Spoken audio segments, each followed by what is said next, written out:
Recyclico, making lithium-ion last forever. Recyclico's patented recycling process achieves up to 100% recovery of battery metals from lithium-ion batteries for electric vehicles, including cobalt, lithium, nickel, manganese, and aluminum. Recyclico Battery Materials Incorporated trades on the TSX Venture AMY, on the OTCQB AMYZF, and Frankfurt ID4. For more information, visit recyclicode.com or phone us at 778-574-4444. Recyclico, making lithium-ion last forever. You're listening to HowStreet.com radio, available online at TalkDigitalNetwork.com. Welcome to HowStreet.com radio, the online source for market opinions. Here is Jim Goddard. My guest is Hilliard MacBeth, author of the second edition of the book, When the Bubble Burst, Surviving the Canadian Real Estate Crash. He's also a portfolio manager and financial advisor in Edmonton. Welcome back to the show, Hilliard. It's great to be back on the show. Just before we went on air, you saying the graphs included in this story are scary. And the headline is, the Bank of Canada has identified 2 risk factors to the Canadian economy. What are those factors? Well, high household indebtedness and high house prices.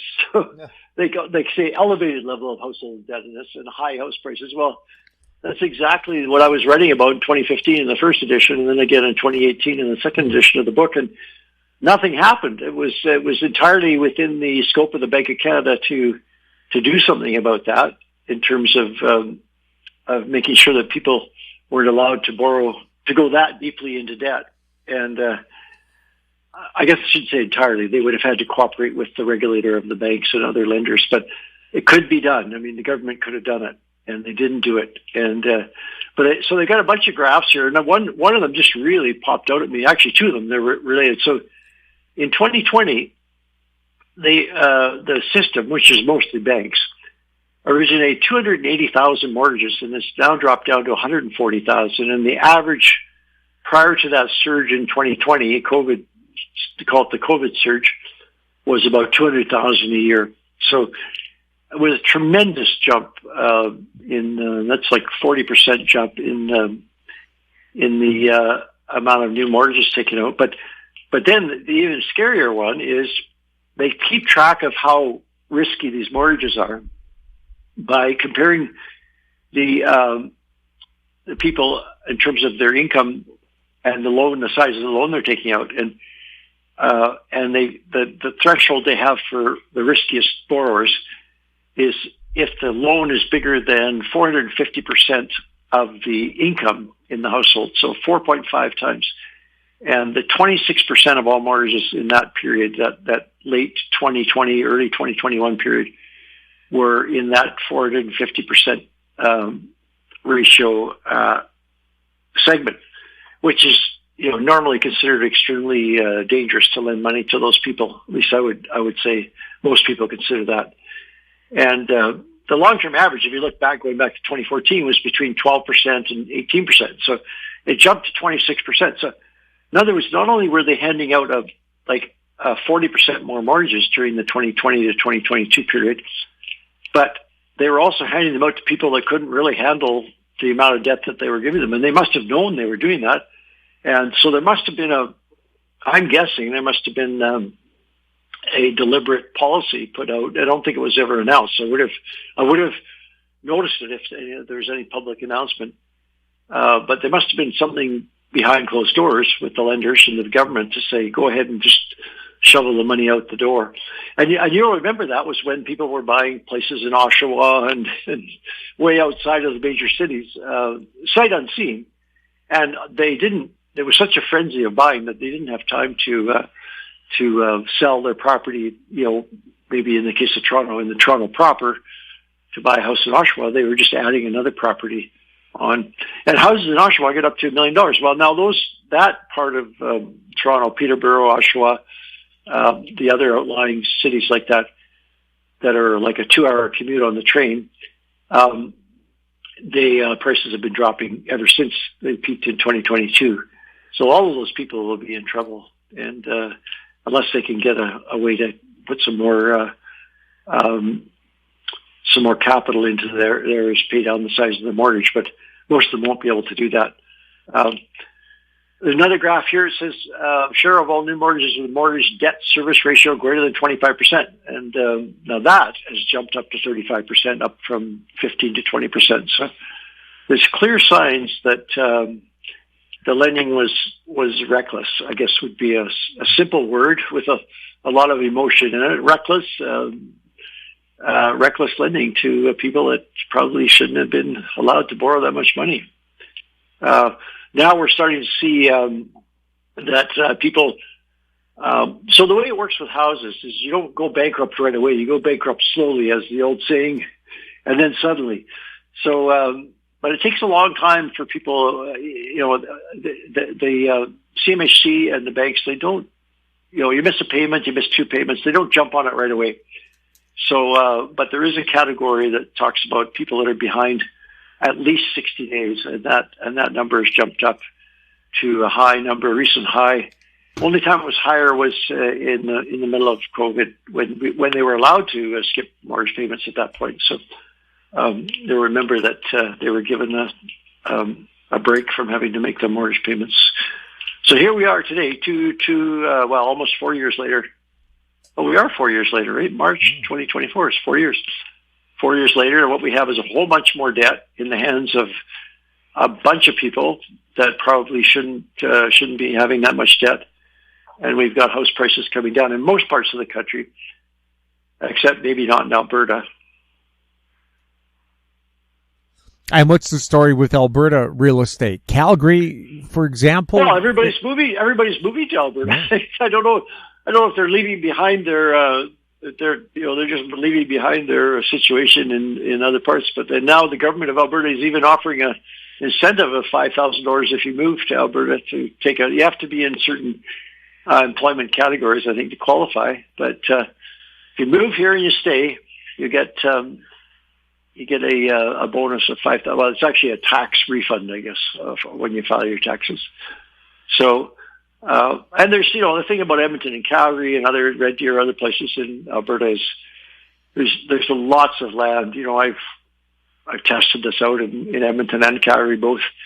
You can drive in 30 minutes. You can be out in farmland in both of those cities. So there's lots of room to expand low rise housing. Unlike Toronto and Vancouver, where it would be very difficult to expand low rise housing that was affordable, but and prices have crept a little higher in Edmonton. They're still not high compared to Toronto and Vancouver, but they're higher than they were. Yeah, I remember interviewing the Calgary real estate board president, and he said the only thing stopping Calgary from expanding is Edmonton to the north, the Rockies to the west, the U.S. border to the south, and Regina to the east. That's funny. Regina, oh my God. Yeah, there's cheap houses in Regina. You can certainly yeah, no, there's they've had issues in Calgary with expanding and stuff, but it's really quite easy to get around in Calgary. Everybody complains now about the traffic in Calgary and Edmonton, but I think if somebody moved from Vancouver, they would just laugh at anybody complaining about Calgary and Edmonton traffic. So you guys have no idea how good you have it. So. Oh, I know. What you guys call rush hour in Edmonton is called midnight in Vancouver. That's right. So the weird thing about, you'd think there'd be less traffic with everybody working from home, but I don't know. I guess people don't stay home. Just because they're working from home doesn't mean they stay home, right? They might go have other things they have to go and do. So sometimes of the day there's quite a bit of traffic, but no, it's certainly not the rush hours that Toronto and Vancouver get. And it's a good thing because we don't have a transit system built up, and Calgary's got a pretty good one. Edmonton doesn't have a very good one at all. So anyway, I think so. That's this is I feel like this elevated household indebtedness and high house prices in Canada are going to be a major problem. And all you have to do is look at a place like China, where about 3 years ago, you and I started talking about on this show about a company called Evergrande, which was a major developer. I mean, the numbers are just phenomenal. $200 billion worth of debt equivalent, and about $40 billion of it was foreign debt, and the rest was local Chinese debt.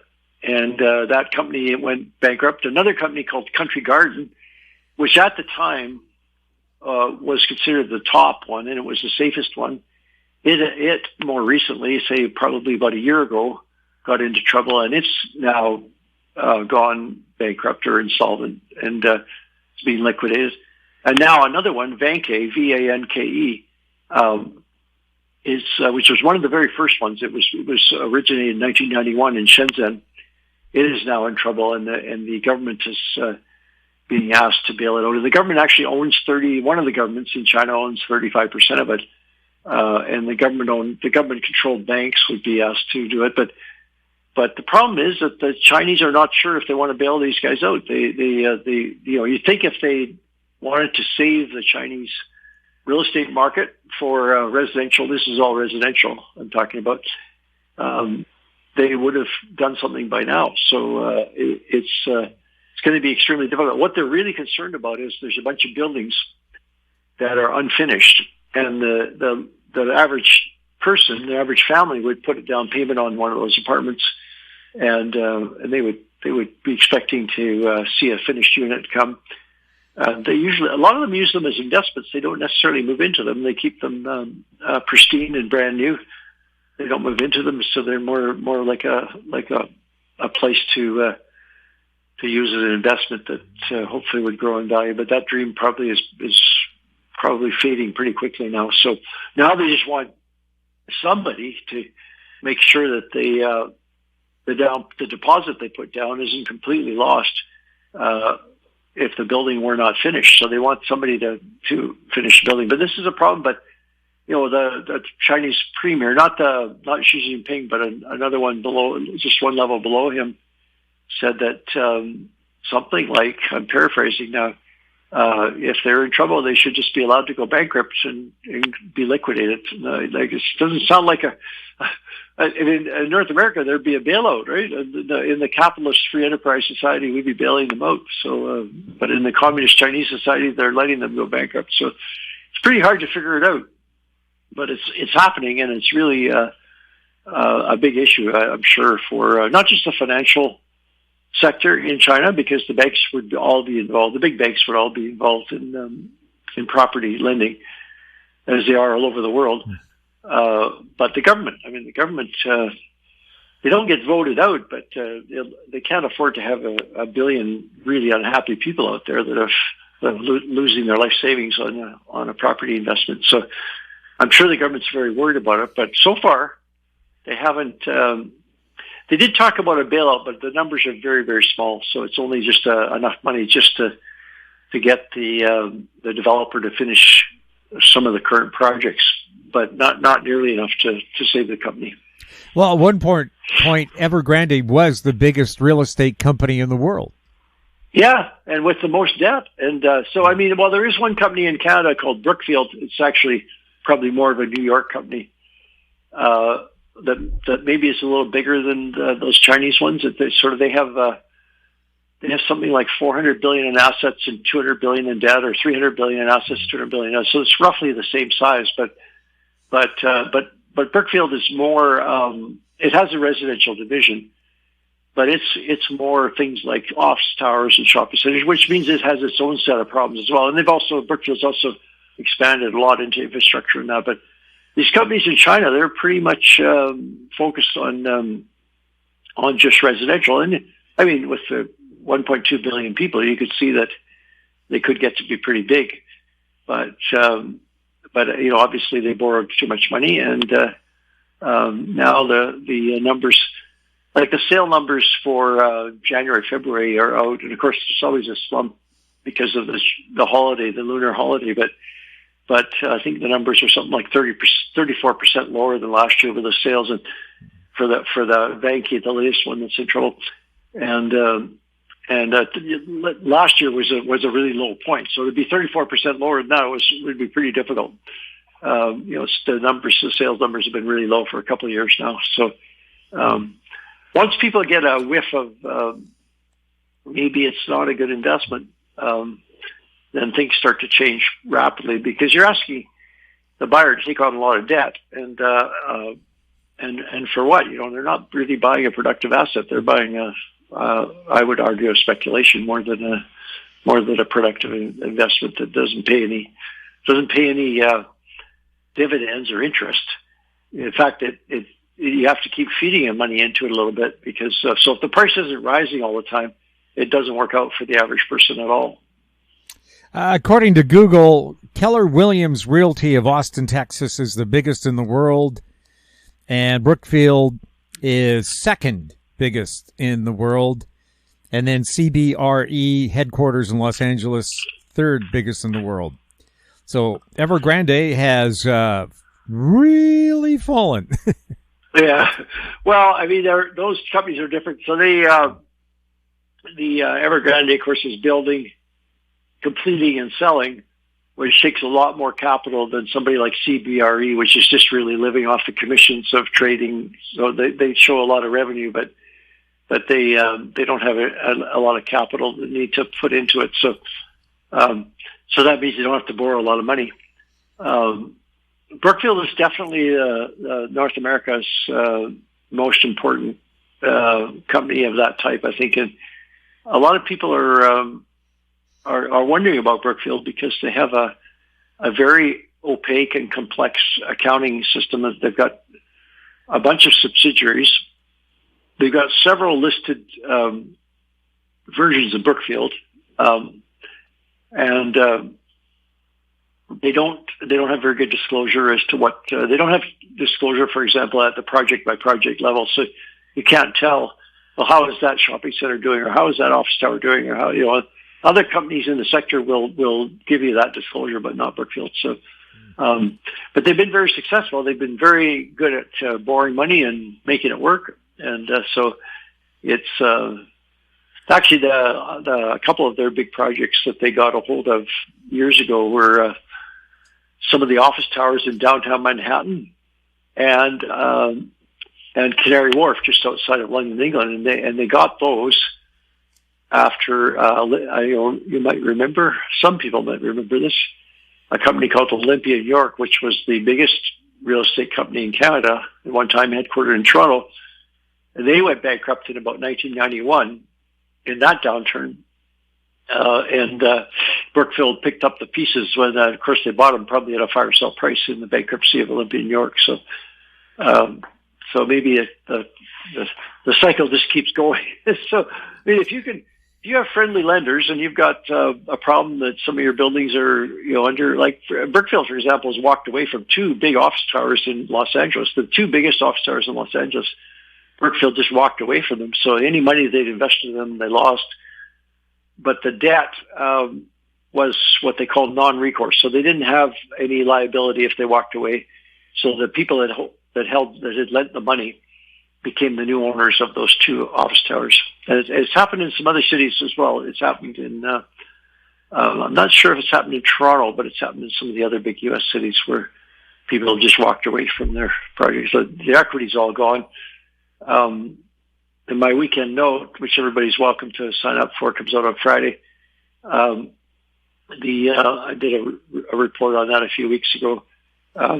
In Manhattan and in other places like Seattle and San Francisco, some of the office towers are now selling at less than 50 cents on the dollar. So it's getting to be pretty scary with the debt. So we started out talking about China, but now it's certainly a problem, not just with a few over-levered Canadian household buyers with household debt, but it's a problem with large corporations like Brookfield that have borrowed a lot of money to buy real estate, because they always say, I've been 4 decades of presentations by these companies, and they always say, well, we never borrow more than 50 or 60% of the value of the asset at the time that we buy it. So we're covered, we're safe, because so I if that's actually fully true, I don't know, but at any rate, having 40% equity and 60% borrowing is safe unless the building drops more than 50%. Then now all of your equity gone, and not only is all your equity gone, but the building's less than your debt. Right? So they used to call that being upside down on your mortgage. Well, it happens to big corporations as well, and I'm sure it's happening in China. So the thing about real estate bubbles bursting is that when they burst, they take a long time to sort out because there's such a difficult selling. Usually a lender seizes the property and sells it, right? And that's the way things go. But when you've got a whole bunch of properties being seized and the lenders are all trying to foreclose and liquidate even if they have to take a loss, they'd rather just get out of it. There may not be enough buyers to meet all those sellers. So it can take years to sort it out. Certainly it took years in the 1980s when previous crisis, there was a crisis in Canada. Then there was the late 80s, there was a savings and loan crisis in the U.S. And then the early 90s, there was that Olympia, New York thing. And there was a bunch of trust companies that went under at that time. So that was like a decade of difficulties. And of course, this bubble is much, much bigger than any bubble that existed in the 80s and the 90s. So. We'll have more with Hilliard MacBeth right after this. Don't miss out. Stay informed. Receive the HowStreet.com weekly recap with thought-provoking podcasts, radio, and articles delivered to your inbox. Sign up for the HowStreet.com weekly recap on our homepage at HowStreet.com.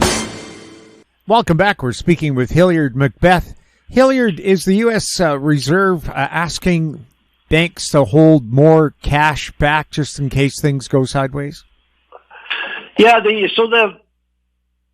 just a little background on this. So the banks like to operate with the least amount of capital in their balance sheet structure, and the reason they like that is because they like to show a high return on equity. So the smallest amount of capital, the highest return, and you've got a really nice return on equity. And in Canada, the banks have, prior to recently, they'd been operating as high as 25 or even 30% return on equity in Canadian. On the Canadian division, and it's much lower in the U.S. And that's because of the regulatory rules. So in Canada, we allow banks to hold a very small amount of in fact, almost zero capital against housing mortgages. So that's why they have such a high return on capital. They make a small profit on every mortgage, but they don't have to allocate any capital to that business, and they make it out like bandits. Now the U.S., they followed the international systems called Basel III, and it's an accord that started in Switzerland at the Basel. Basel is the name of the city where all the international bankers agreed. But it's not mandatory; it's just a guideline. So what they did was they started at like 5% capital, and then they've lately been bumping it up to 10% capital. And after those 3 or 4 banks went under in March of 2023, so about a year ago. Remember Signature Bank and Silicon Valley Bank. Silicon Valley is probably the one that people remember the best. It was quite a large bank, like $200 or $300 billion in assets. And they had speculated on government bonds, believe it or not, which, by the way, have a zero capital requirement for government bonds. You can buy as many government bonds with as much value as you want. There's zero capital required because they're considered totally safe. And then what happened was interest rates went up, so they had a huge loss on all these government bonds that they bought, and depositors got wind of that, and they pulled all the money out of Silicon Valley Bank, so it ceased to exist at that point. So, and then recently, there's a company called New York Community Bank, which is mostly mortgages on multifamily housing in the Manhattan area, and it's also gotten into trouble, and the stock's gone down 75% in the last since January 1st. So, but before the New York Bank got into trouble, the regulators were getting worried because of what happened last March. So they put out a proposal to say that the bank should be required to hold, and I don't like to use that word. I'll explain in a minute. 20% capital, and that's much higher than the 5 or 10% that we're talking about, or zero in the case of Canadian mortgages insured by CMHC. So, of course, the bank lobby industry, which is the biggest group of lobbyists in Washington, D.C., by the way, there's 486 of them I was able to count up. I'm sure there's more than that, actually, but officially there's 486. There's only 535 people elected in Congress, 435 House of Representatives plus 100 senators. So there's almost 1-for-1 lobbyists. So you can imagine, I have this vision of the politicians' waiting room, and there's always this lobbyist sitting there just saying, can I get you anything? Can we go for lunch? Can we go for dinner? I just want to talk to you about the new rules. And what the lobbyist is telling the media and the elected people, they're telling them a bit of a fib. And the fib is that if they're required to hold 20% capital, then it'll hurt the economy, it'll hurt borrowers, and it'll tighten up the availability of credit. And the reason that that's not true is that, and this is where the big misconception comes up, is that if you hold 20% capital, you don't have to hold it. So that's why I don't like that term. It's just a different way of funding the bank. The bank can issue debt and raise money by debt, or it can issue shares and raise money by shares. And that money's, as soon as the bank issues those shares or their debt, they can use it for whatever they want. They can lend it out, or they can buy government bonds with it, or whatever. There's no restriction on that money. It's just that the banks like to maintain the highest amount of leverage, the lowest amount of equity, the highest amount of debt, because that makes their profits look better. And so it's a return on equity that they're trying to maximize.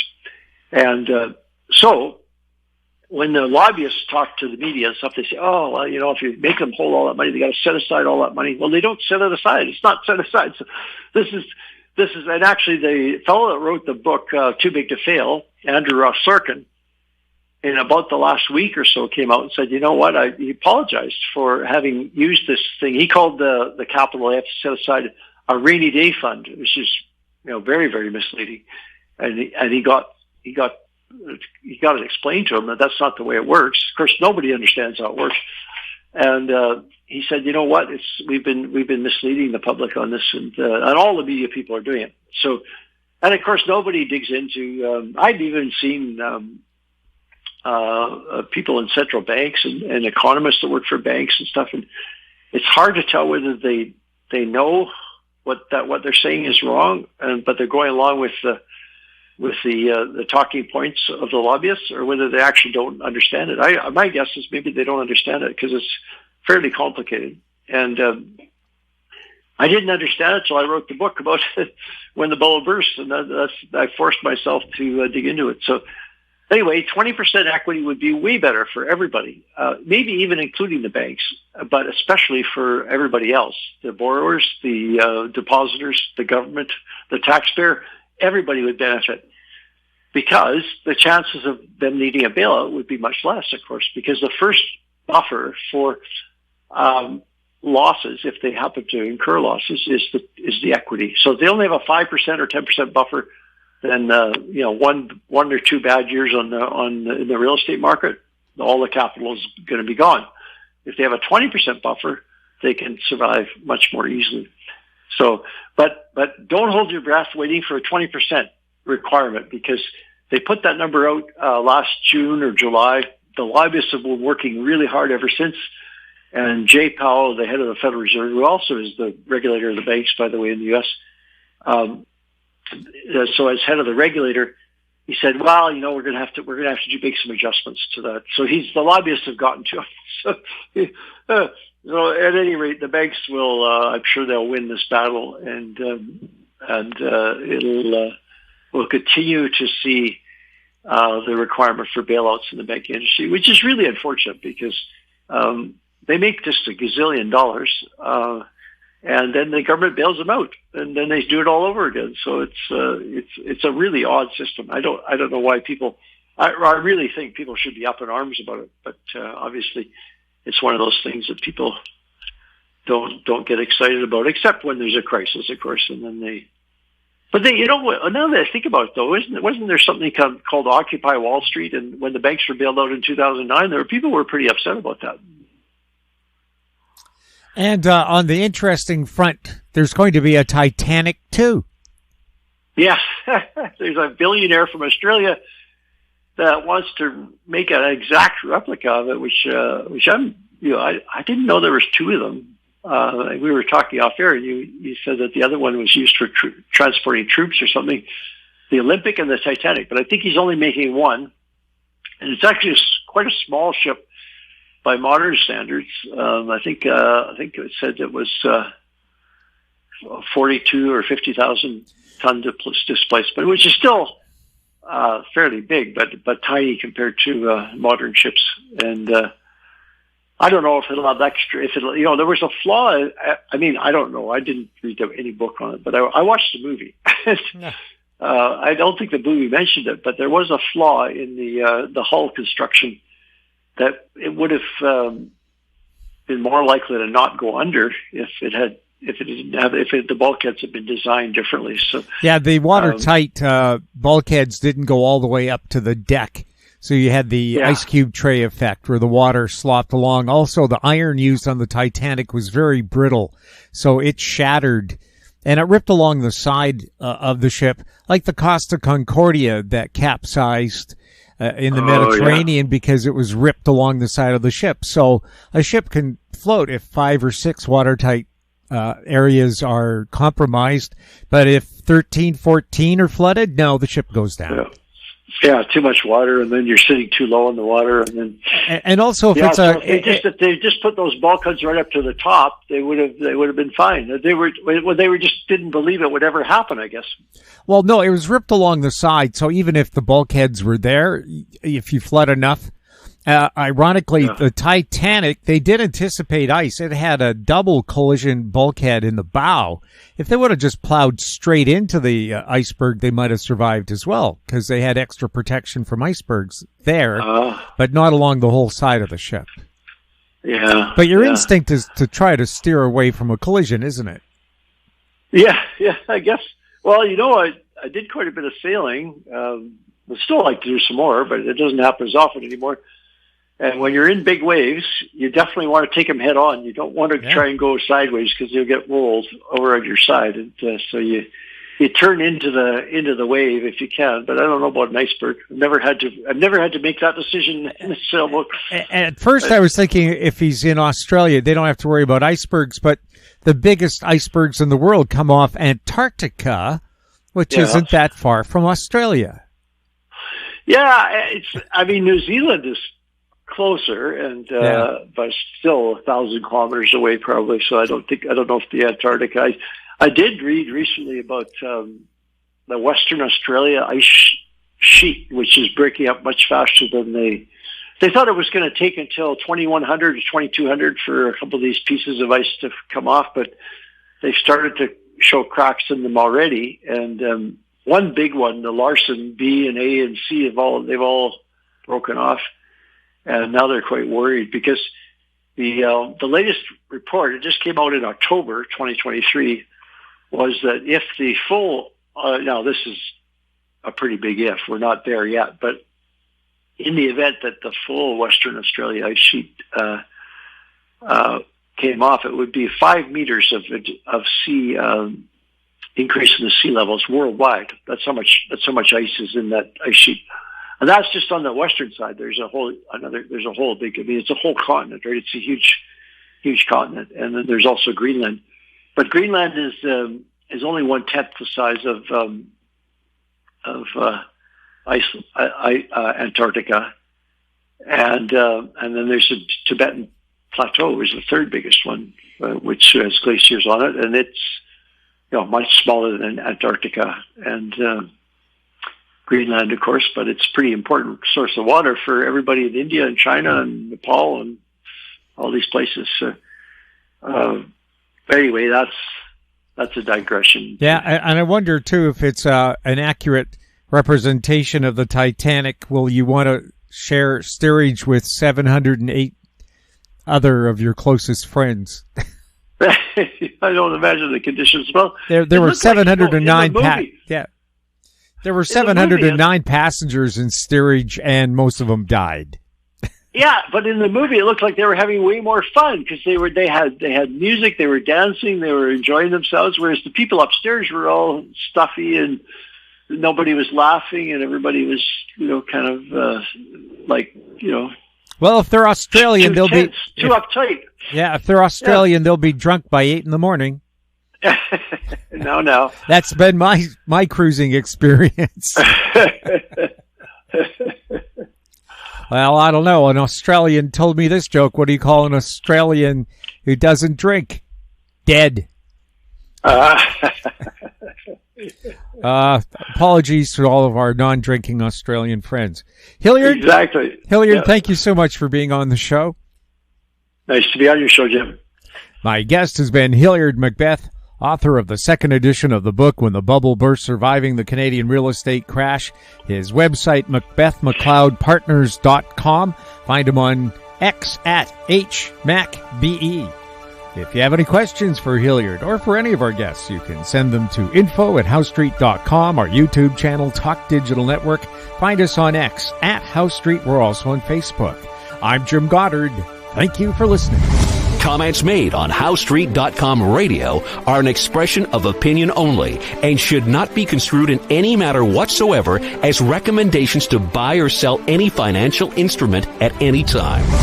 Available online at TalkDigitalNetwork.com. HowStreet.com radio is a production of House Street Media Incorporated.